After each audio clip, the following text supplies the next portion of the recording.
Spectacle en recommandé, c'est bien sûr un événement itinérant annuel de la Ligue qui présente une vingtaine de spectacles à des professionnels mais ouvert au grand public. Mais c'est avant tout un vrai projet d'éducation populaire puisqu'il fonde tout son esprit sur le partage long, les temps de rencontre, les débats autour de la question du jeune public et du spectacle pour le jeune public.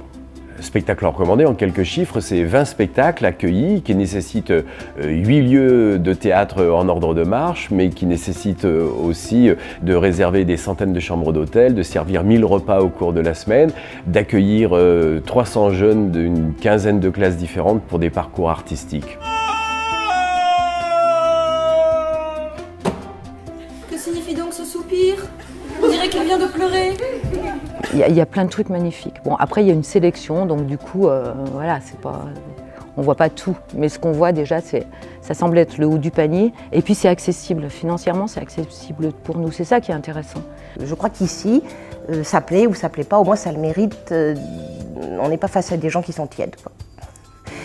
Donc pour moi, ça m'ouvre des portes inouïes parce que c'est quand même une course contre la montre pour essayer de trouver, convaincre des partenaires, des personnes qui connaissent le spectacle jeune public et qui mettent en relation les artistes et puis les programmateurs et qui nous permettent aussi des fois d'organiser, enfin qui organisent eux-mêmes des tournées en milieu rural aussi souvent et pour moi c'est très important. Les enfants qui ont participé à tous les parcours sont plutôt des enfants oui, plutôt éloignés, mis un peu dans des cases, qui sont dans des quartiers, on va dire. Et nous, notre cœur de métier, il est plutôt là, travailler avec ces jeunes-là, du coup.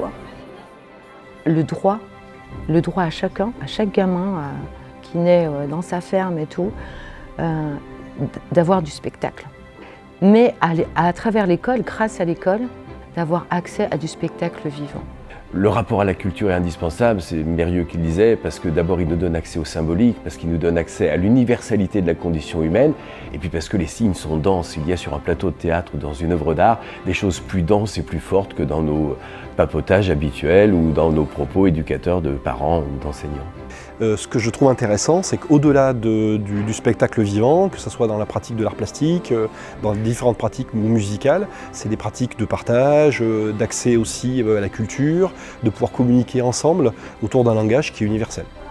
Alors la pièce, je l'ai plutôt bien aimée.